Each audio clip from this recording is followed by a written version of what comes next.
Bapak Ibu sidang jemaat yang dikasihi Tuhan, selamat pagi, salam sejahtera buat kita semua. Majelis jemaat mengucapkan selamat datang kepada setiap warga jemaat dan selamat berbakti pada hari ini. Kepada Bapak Ibu, saudara-saudari dan para tamu yang baru pertama kali bergabung di Gereja Kristen Sulawesi Barat, Jemaat Bukit Sion Mamuju, kami ucapkan selamat datang dan selamat bergabung dengan kami. Jika ada di antara Bapak Ibu, saudara-saudari yang membutuhkan pelayanan khusus, dapat menghubungi pendeta jemaat di pastori jemaat atau di sekretariat jemaat di gereja. Sementara ibadah berlangsung, diharapkan semua HP dinonaktifkan. Penekanan warta jemaat. Kebaktian hari Minggu tanggal 3 April 2022 dilaksanakan sebagai berikut. Pukul 06.00 di Jemaat Induk, pukul 09.00 di Jemaat Induk, pukul 17.00 di Jemaat Induk.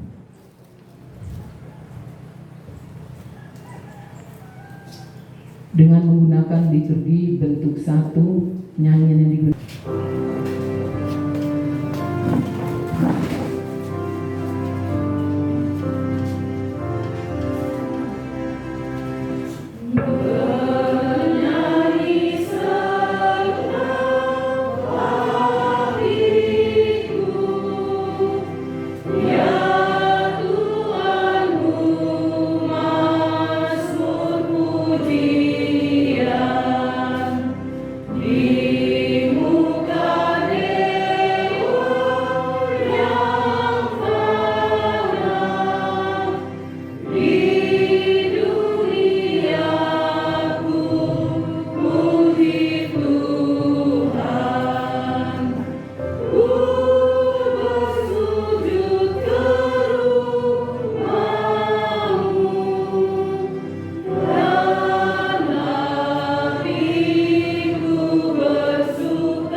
kita tuliskan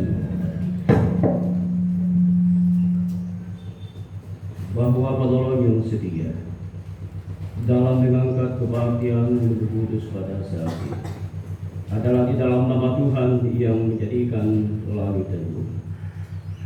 Turunlah atas kamu sekalian salam dan damai sejahtera dari Allah Bapa dan dari Yesus Kristus serta pimpinan Roh Kudus menyertai kamu sekalian. Amin. Silakan.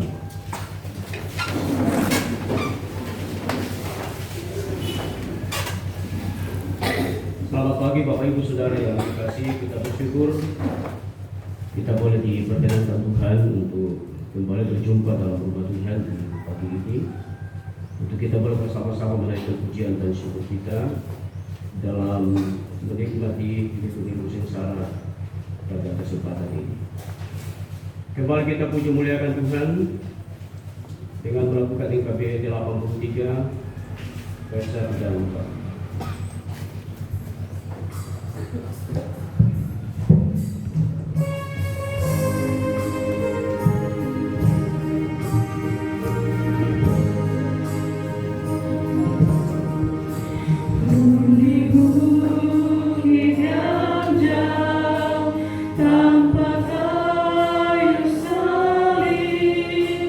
Lambang kudus nestapa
ikut jalan salib, meski diriku pun dicela. Satu saat kelak ku dibawa pergi ke tempat kemuliaannya. Salib itu ku junjung penuh hingga tiba saat ajalku.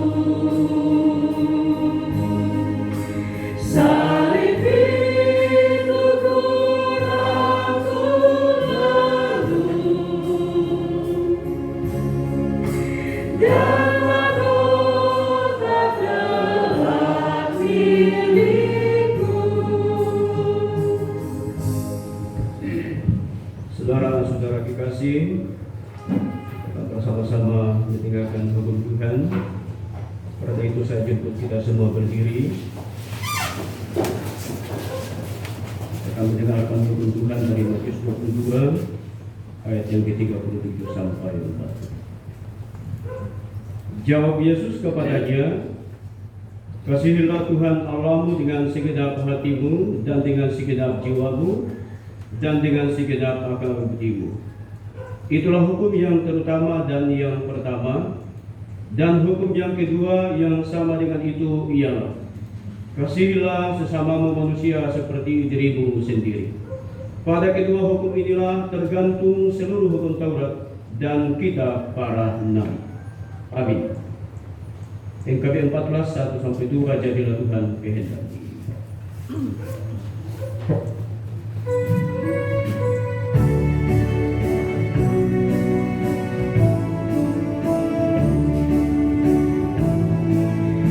Jadilah Tuhan kehendakmu,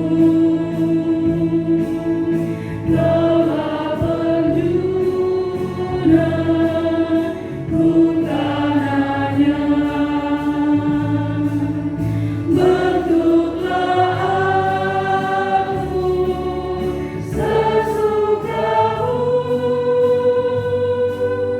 kan ku nantikan dan berserah.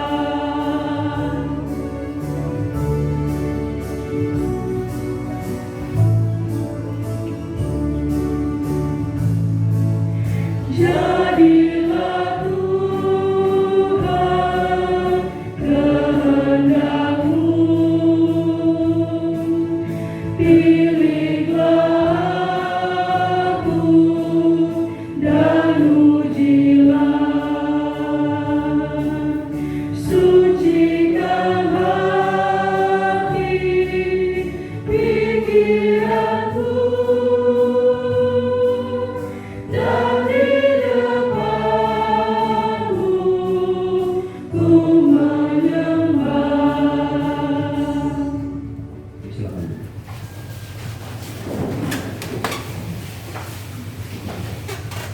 Bapak Ibu Saudara yang dikasihi, di bawah saatnya kita akan membaca pertemuan firman Tuhan. Untuk itu saya mengajak kita untuk kepala kita. Di pagi yang indah saat ini Tuhan Allah, kami menaikkan pujian dan syukur kami kehadirat-Mu, di mana lawatan Tuhan telah nyata bagi kami. Kami boleh dijaga Tuhan, dilindungi Tuhan sepanjang malam dalam peristirahatan, hingga Tuhan boleh membangunkan kami di hari yang baru ini, hari yang Tuhan kuduskan bagi kami umat-Mu, untuk kami boleh datang berbakti kepada Tuhan, memuliakan Tuhan dalam kebersamaan. Itulah sebabnya Tuhan ada kerinduan bagi kami, untuk kami terus datang mencari wajah Tuhan. Dan biarlah umat-Mu yang boleh datang dalam rumah Tuhan di sini, dalam menaikkan puji-pujian dan syukurnya kepada Tuhan, akan menjadi persembahan yang berbau harum di hadapan-Mu. Kami berdoa Bapa Surgawi dalam kesempatan ini kami akan membaca firman-Mu yang akan melandas persekutuan kami. Tapi kami sadar Tuhan bahwa siapakah kami ini di hadapan. Kami adalah manusia pendosa, keterbatasan, bahkan kelalaian-kelalaian sering kali kami lakukan dalam melanggar kesucian firman Tuhan. Ampunilah kiranya kami Bapa, sehingga kami sungguh dilayakkan oleh Bapa untuk menyambut firman Tuhan dalam kehidupan kami di saat ini. Baik hamba-Mu Tuhan boleh pakai maupun seluruh jamaah Tuhan, agar kami boleh bersama-sama diberi kemahaman oleh Tuhan dalam memahami sabda Tuhan untuk terus kami mempraktikkan dalam kehidupan kami. Di dalam nama Yesus kami berdoa dan menyambut firman Tuhan. Amin. Injil Lukas pasal yang ke-19 pada ayat yang pertama sampai ayat yang ke-10. Injil Lukas pasal yang ke-19 ayat yang pertama sampai ayat yang ke-10.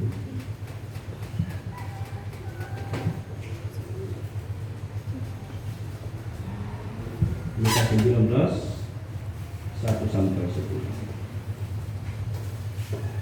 Jika kita sudah menemukannya, saya membaca jawabannya. Di bawah perikop Sakeus, firman Tuhan berbunyi, Yesus masuk ke kota Yerikho dan berjalan terus melintasi kota itu. Di situ ada seorang bernama Sakeus, kepala pemungut cukai, dan ia seorang yang kaya. Ia berusaha untuk melihat orang apakah Yesus itu, tetapi ia tidak berhasil karena orang banyak, sebab badannya pendek. Maka berlarilah ia mendahului orang banyak, lalu memanjat pohon ara untuk melihat Yesus yang akan lewat di situ. Ketika Yesus sampai ke tempat itu, ia melihat ke atas dan berkata, Sakeus, segeralah turun, sebab hari ini aku harus menumpang di rumahmu. Lalu Sakeus segera turun dan menerima Yesus dengan sukacita. Tetapi semua orang yang melihat hal itu bersungut-sungut.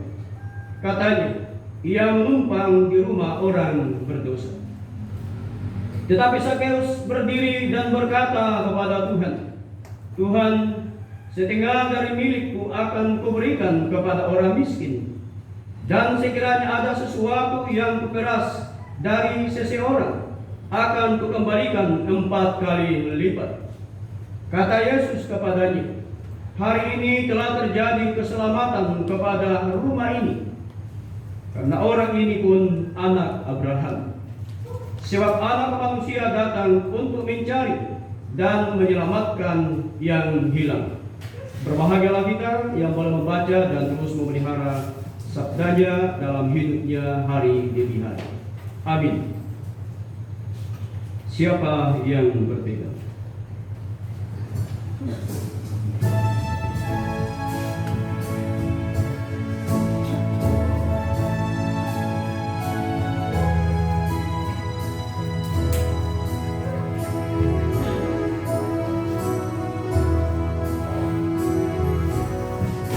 Siapa yang berpegang pada sabda Tuhan dan setia mematuhinya,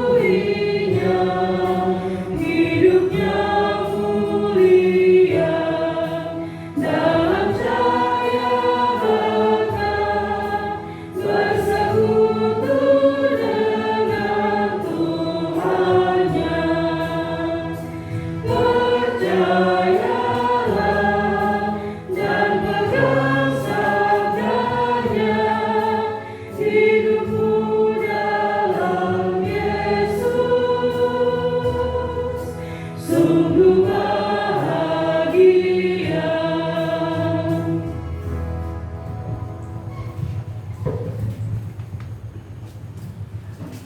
Bapak Ibu Saudara yang kekasih, pemungut cukai adalah seorang yang bekerja pada pemerintahan Roma. Sehingga siapapun orang Yahudi yang bekerja pada pemerintahan Roma, maka mereka dianggap pengkhianat atau orang-orang yang mengkhianati sebangsa. Itulah sebabnya Zakheus termasuk orang ini. Termasuk orang yang tidak disukai, yang mengkhianati bangsa. Karena dia adalah seorang kepala pengucut. Sehingga tidaklah heran saudara-saudara bila orang menolak keberadaan Zakheus dan mencap Zakheus sebagai orang yang telah merampas hak orang. Namun menarik saudara-saudara bahwa selama ini di mata orang banyak Zakheus adalah orang yang pengkhianat, orang yang dianggap tidak jujur, tapi justru Yesus mau datang menumpang di rumahnya. Ini adalah sesuatu yang di luar nalar orang Yahudi. Kenapa dikatakan firman Tuhan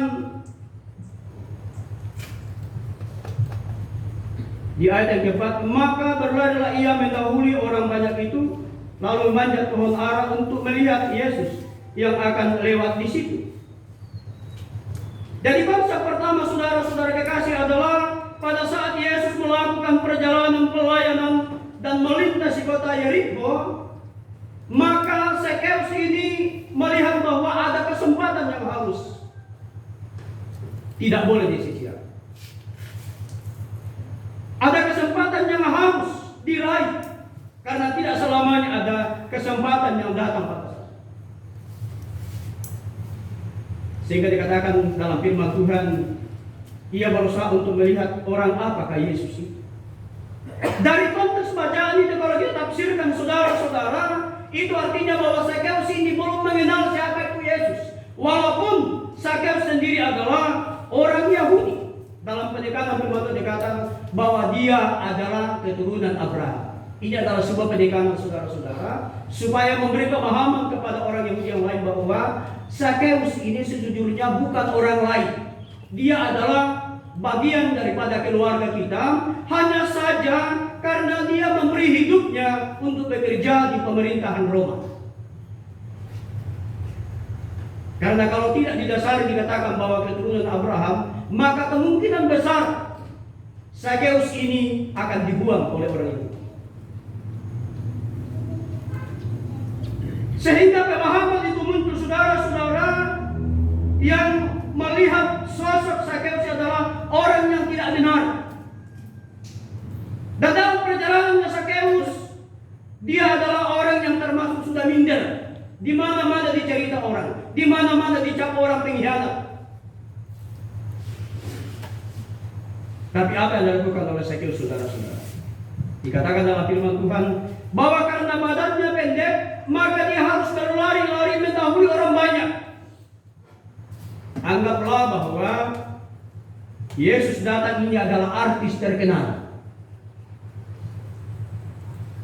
Jadi pada saat dia datang, ada begitu banyak orang-orang yang ada di sekelilingnya.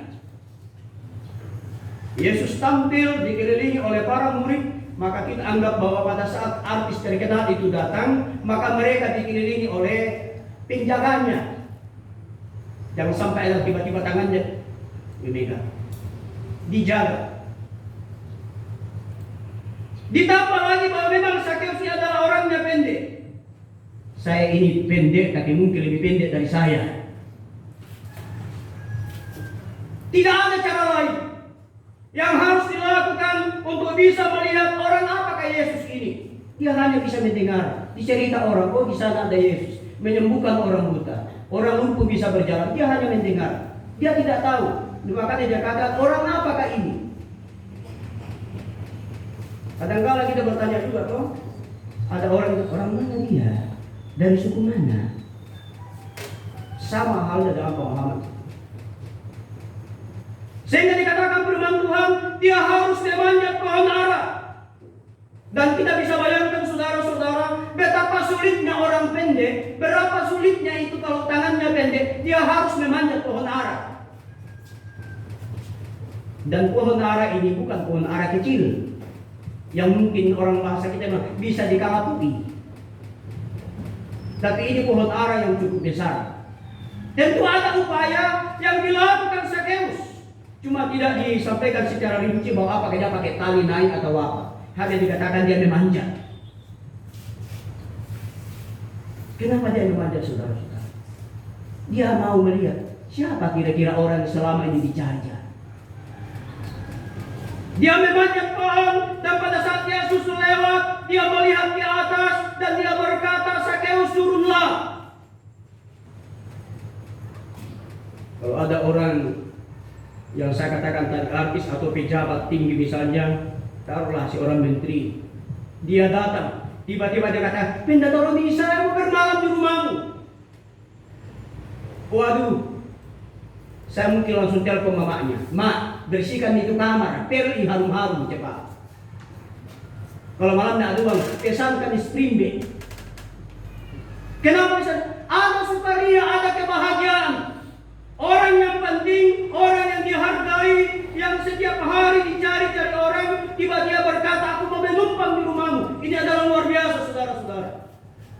Apalagi dia orang berdosa. Dia orang yang dicap sebagai pengkhianat.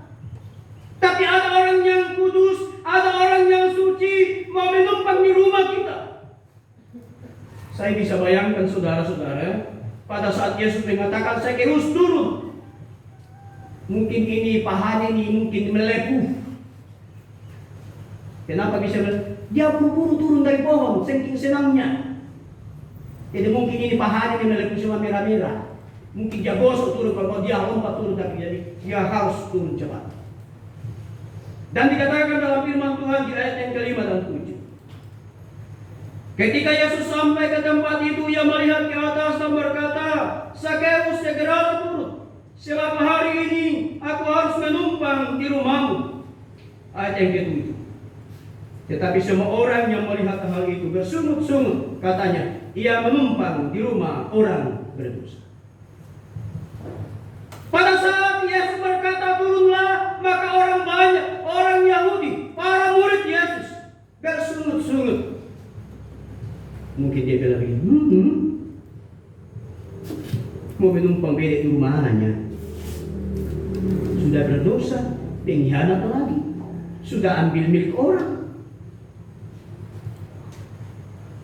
Kira-kira bayangan kita saudara-saudara, kalau ada barang kita hilang, akan kita lakukan. Kita mengamuk-mengamuk. Apalagi misalnya sendok, piring atau gelas, kan biasa kita tandai kan? Sebelum pergi pada rumah tangga. Nah, lihat-lihat nanti kalau ibadah itu, kalau pas bagi kue atau sendok, lihat-lihat di bawaannya. Siapa tahu piring tak itu. Kan biasa begitu kan? Siapa tahu piring tak itu, sendok tak, kalau piring tak, ambil. Karena kita merasa bahwa itu adalah hak kita, tapi diambil orang lain. Dan tentu ini adalah jahat yang dilakukan oleh orang Yahudi bagi Sakeus. Karena rupanya dikatakan firman Tuhan, dia adalah orang kaya. Jadi bisa saja pemahaman orang, pasti di rumah Sakeus ini ada barangku di sana. Dia akan mencukai di sana kemari. Mungkin kalau sekarang itu sama yang biasa bagi-bagi karcis, diambil karcis di pasar itu. Biasa kita belanja di Indomaret, misalnya ada kembalian dari 50, mau disumbangkan 50 rupiah. Biasa begitu di Indomaret ya, disumbangkan itu. Kemungkinan besar begini juga dilakukan ini. Dan saudara-saudara kekasih, pada saat Yesus masuk dalam rumahnya, maka serta-merta Sakeus mendahului masuk dan dia bersukaria, dia menyambutnya. Saya tidak bisa membayangkan seperti apa keceriaan, seperti apa sukacita dialami Sakeus pada saat Yesus sudah masuk dalam rumahnya. Dan betapa kagetnya orang banyak pada saat masuk dalam rumah Sakeus, melihat kursi yang begitu mewah, melihat kekayaan yang begitu melimpah dalam rumah itu. Wow, luar biasa. Dan akan lebih mempertegas keyakinan orang Yahudi bahwa betul ternyata dia adalah orang yang tidak benar. Ternyata dia orang tidak benar karena mungkin hanya dia dengar, tapi ternyata pas dia masuk rumahnya dia, oh iya ternyata. Tapi saudara-saudara kekasih, dikatakan dalam firman Tuhan, tetapi Sakeus berdiri dan berkata kepada Tuhan, Tuhan, setengah dari milikku akan kuberikan kepada orang miskin, dan sekiranya ada sesuatu yang kuperas dari seseorang, akan kukembalikan 4 kali lipat. Yesus tidak berkata bahwa sudah berapa banyak milik orang kamu ambil. Yesus tidak berkata saudara. Tapi dikatakan firman Tuhan, pada saat Yesus masuk, maka dia tampil berdiri di depan menyampaikan bahwa saya akan mengembalikan semuanya, bahkan 4 kali lipat. Sekiranya ada sesuatu yang saya ambil, yang seharusnya bukan milik. Kenapa dikatakan 4 kali lipat? Ini adalah sebuah tradisi orang Yahudi. Tradisi orang Yahudi adalah pada saat mereka mengambil hak orang lain, maka dia harus mengembalikan 4 kali lipat. Itu adalah tradisi orang Yahudi. Dan inilah yang dilakukan oleh si orang Sakeus. Kenapa bisa terjadi? Karena ada kerinduan terjadi dalam kehidupan Sakeus. Dia mau memperbaiki kehidupannya yang selama ini dicap orang berdosa, yang selama ini dicap sebagai pengkhianat. Dia berusaha memperbaiki kembali kehidupannya. Karena dia juga mau hidup normal. Di masa-masa sengsara ini, saudara-saudara kekasih, saya mengajak kita untuk memahami firman Tuhan begitu dalam. Bahwa di dalam masa sengsara, yang pertama yang kita harus lakukan adalah kita harus berusaha untuk menjumpai Yesus apapun dan kapanpun, bahkan dimanapun kita harus datang menjumpai Yesus. Sebagaimana dilakukan Sakeus. Dia tidak menunda waktu. Dia tidak mengatakan minggu depan, bulan depan, nanti perjamuan kudus, nanti pasca baru datang menjumpai Yesus. Tapi pada saat itu dia mengambil komitmen dan dia berusaha. Ini adalah cara-cara orang-orang yang mencintai Tuhan, orang-orang yang mengasihi Allah dalam hidupnya. Dia selalu berusaha dan berusaha memperbaiki kehidupannya dalam dunia ini. Saya khotbah kemarin di ucapan syukur keluarga di masuk rumah baru. Saya katakan begini, bahwa rumah yang kita tempati, rumah yang kita diami adalah rumah Tuhan yang kedua. Rumah Tuhan yang kedua. Sehingga saya katakan, jangan kita salah persepsi dalam menilai rumah kita. Jangan kita persepsinya adalah gereja itu adalah rumah Tuhan, tapi rumah kita itu adalah rumah persinggahan kita, tempat kita beristirahat. Sehingga kelakuan di gereja dan kelakuan di rumah berbeda. Saya katakan, rumah kita adalah rumah Tuhan. Sehingga kelakuan kita di gereja sama dengan kelakuan kita di rumah.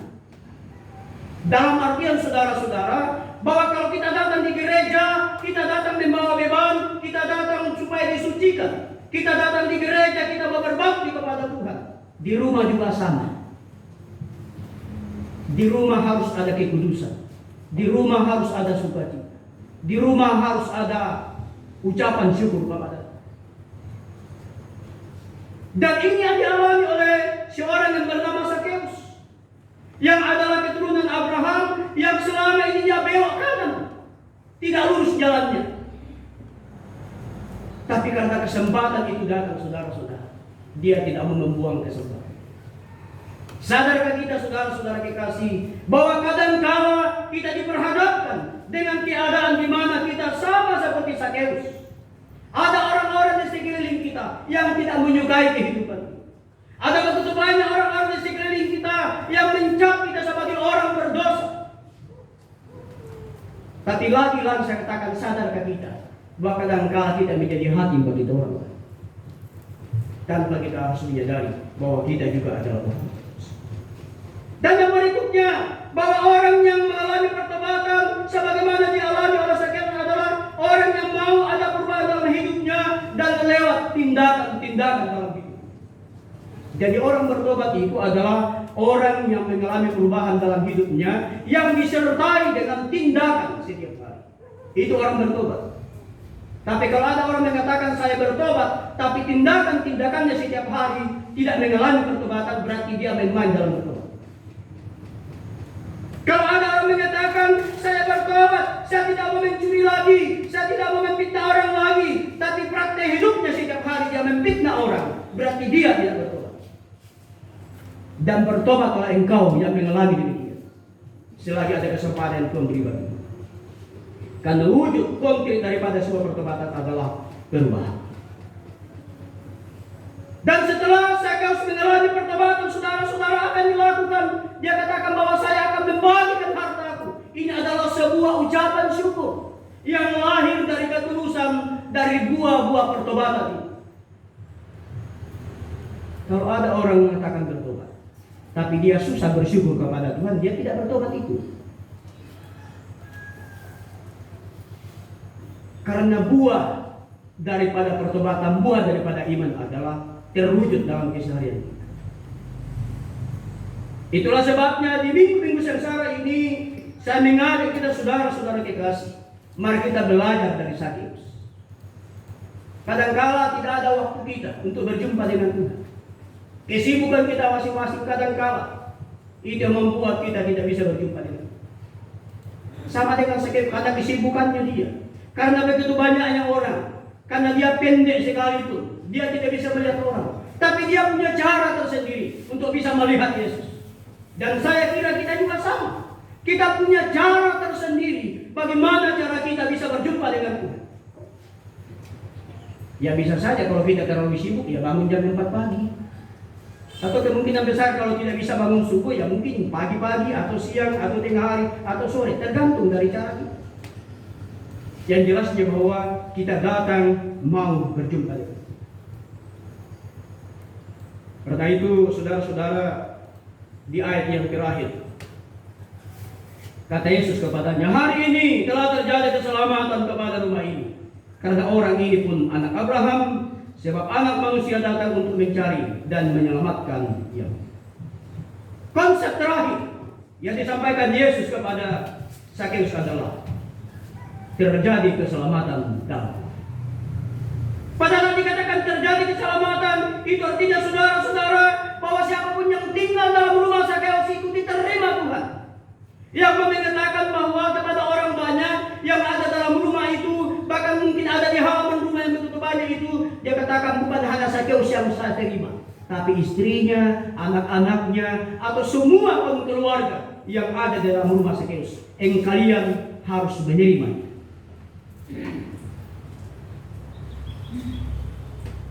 Jadi kita semua yakinlah bahwa kita diselamatkan Tuhan. Yakinlah bahwa usaha yang kita lakukan dalam mencari wajah Tuhan tidak sia-sia. Karena pada akhirnya nanti pada saat Yesus datang kedua kalinya, kita semua akan diselamatkan.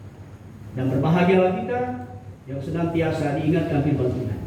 Berbahagialah kita yang menikmati minggu sengsara ini dan memberi hidup kepada Tuhan dan mengakui betapa perdosa yang kita dalami, sehingga pengorbanan Tuhan tidak sia-sia. Darah Yesus itu tidak sia-sia, tapi membawa perubahan baru bagi kita dalam menjalani. Amin. Firman Tuhan. Kita berdoa. Kami bersyukur kepada Tuhan. Firman-Mu pagi ini kami berjaga bersama. Roh Kudus-Mu menolong sehingga kami sungguh dapat memahami firman-Mu lebih dalam, menjadi praktek kehidupan kami di tengah-tengah hidup kami. Di dalam nama Yesus kami berdoa dan bersyukur. Amin.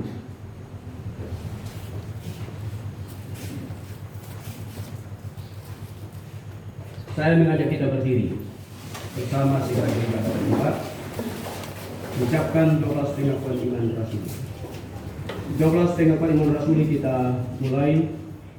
Aku percaya kepada Allah bagaimana kuasa hari kiamat dan kepada Yesus Kristus nanti Allah dan kepada Kristus kepada kami yang mereka kepada Yesus bisa mati dan dikuburkan turut dalam kerajaan pada hari yang ketiga kepada Allah naik ke surga itu sudah sama Allah Bapa yang Maha Kuasa untuk menjadi orang yang hidup dengan aku percaya kepada gereja bersama imam dan hidup yang disilakan.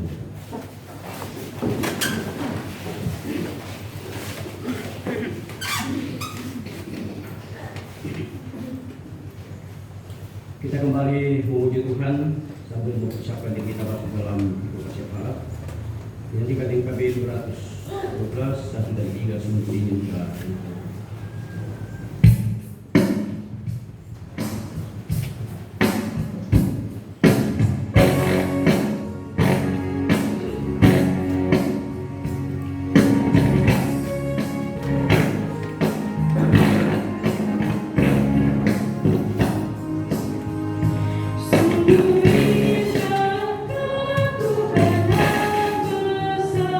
Jangan tunggu tiba saatnya.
Kami kembali bersyukur kepada Allah Tritunggal di mana kasih kemurahan Tuhan telah dinyatakan bagi kami lewat persekutuan saat ini. Kami boleh belajar dari firman Tuhan, kami boleh merenungkannya secara bersama-sama dan terus mengingatkan kami dalam menjalani kehidupan ini terus dan mau mengakui akan keterbatasan kelalaian kami dalam melakukan firman, sehingga kami boleh layak menyambut Tuhan dalam kehidupan, sehingga di minggu-minggu sengsara ini sungguh-sungguh kami boleh maknai dalam hidup kami bahwa karena dosa kami sehingga Yesus berkorban dan menebus kehidupan kami. Dan biarlah ya Tuhan di minggu kudus-Mu ini akan mengingatkan kami bahwa senantiasa hidup kudus dan suci di hadapan Tuhan, sehingga kehidupan ini selalu berkenan di hadapan. Hamba berdoa kepadamu Tuhan untuk seluruh jemaat Tuhan yang boleh hadir dalam kesempatan ini, yang mereka telah meluangkan waktunya untuk boleh berjumpa dengan Tuhan dalam rumah-Mu yang kudus. Tuhan memberkati seluruh jemaat Tuhan yang boleh datang. Tuhan memelihara kehidupannya. Tuhan pelindung, penjaga mereka semua dari berbagai hal yang tidak kami inginkan terjadi. Tuhan memberkati mereka dalam berbagai aktivitas pekerjaan sesuai dengan karunia dan talenta yang Tuhan karuniakan, dan biarlah kesemuanya itu boleh dikerjakan dengan penuh sukacita dan dari dalamnya akan membawa saluran berkat demi kehidupan rumah tangga, keluarga maupun lewat pribadi. Karena itu Tuhan Allah, kami bersyukur untuk semuanya itu, bahwa kami tidak bisa membalas kebaikan-Mu, tapi biarlah puji-pujian yang kami setelah kami dapat hijau. Ada oleh bukunya kerja, kuasa, kemudian sampai selama-lamanya. Amin. Tiba saatnya kita akan memberi persembahan kita kepada Tuhan. Kita melakukan NKB 134.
Jawab Tuhan dipersilakan berdiri.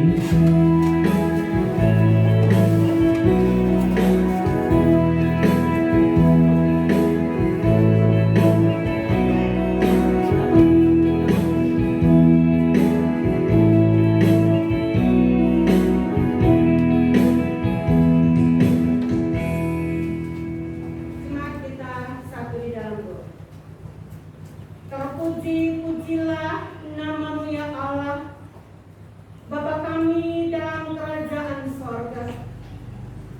Karena dalam kebaktian ini ya Allah, kami telah diteguhkan iman kami melalui pemberitaan firman yang telah ditaburkan oleh hamba-Mu. Dan dalam sukacita kami diberkati oleh firman. Maka saat ini ya Allah, melalui berkat-berkat Tuhan yang Engkau curahkan di dalam rumah tangga kami masing-masing, dalam hidup kami secara pribadi, kami dapat berbagi untuk pelayanan melalui pundi-pundi dan melalui kotak pembangunan. Kami percaya semua pemberian kami ini tidak akan sia-sia, karena Allah Engkau adalah sumber berkat, akan senantiasa mencurahkan berkat-Mu dalam kehidupan kami, sehingga melalui kehidupan kami yang ada di tengah-tengah dunia ini, kami senantiasa mempersembahkan yang terbaik untuk hormat dan kemuliaan nama Tuhan. Berkati kami sebagai pelayan yang akan mengelola persembahan ini, sehingga kami dapat mengelola dengan baik dan benar untuk kemajuan pelayanan di dalam jemaat ini. Ampunilah segala dosa dan pelanggaran kami ya Allah. Dalam nama Yesus sumber hidup kami bersyukur kepada Allah Bapa di dalam kerajaan sorga. Amin.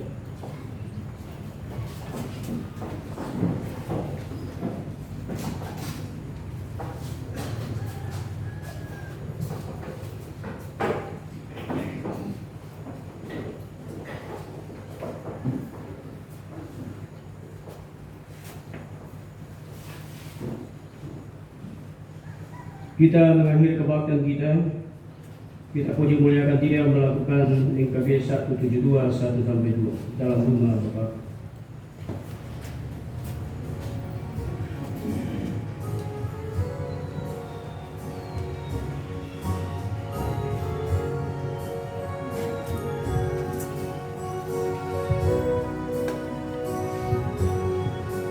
Dalam rumah Bapakku banyak tempatnya,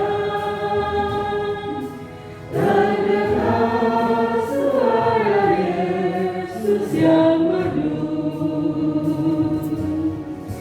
Dia pergi ke negeri surga yang bakal menyediakan tempatku dan tempatku. Jangan tolak kasih-Mu, Anu setia, agar Kau pun surga mulia. Dalam rumah Bapakku banyak tempatnya, percayalah dan Engkau diterimanya.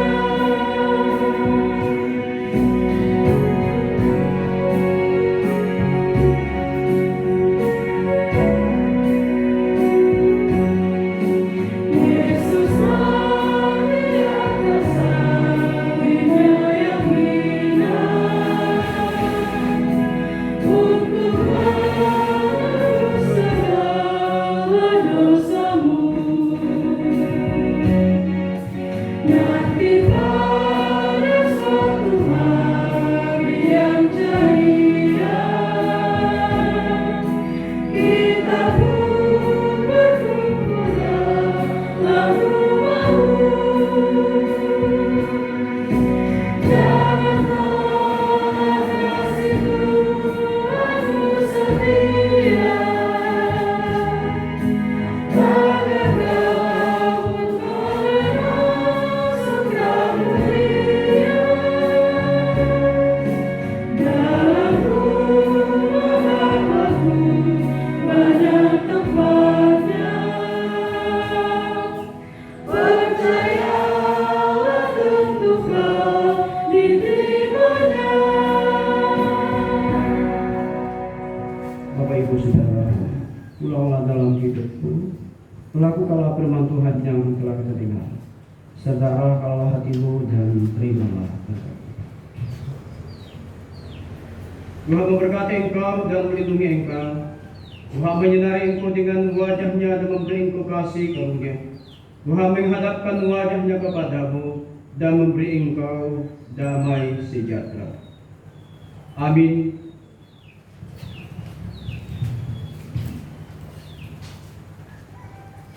Sebagai nyanyian penutup NKB 197 ayat 1.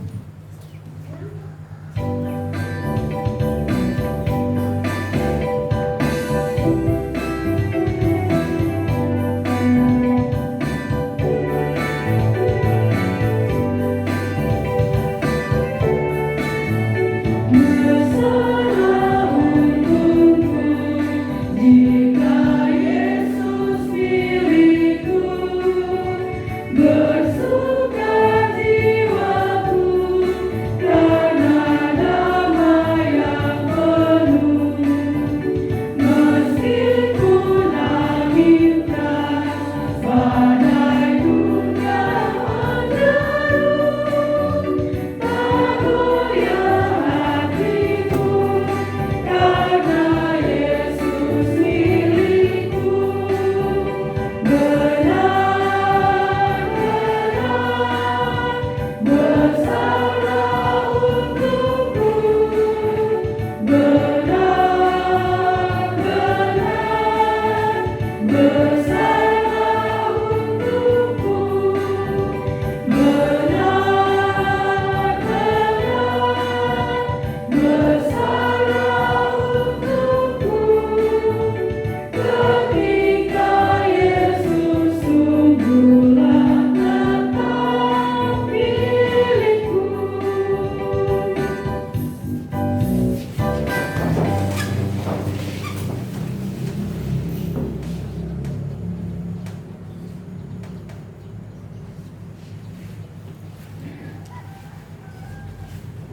Diucapkan terima kasih kepada Pendeta Roni Deparana PH yang telah melakukan pelayanan pada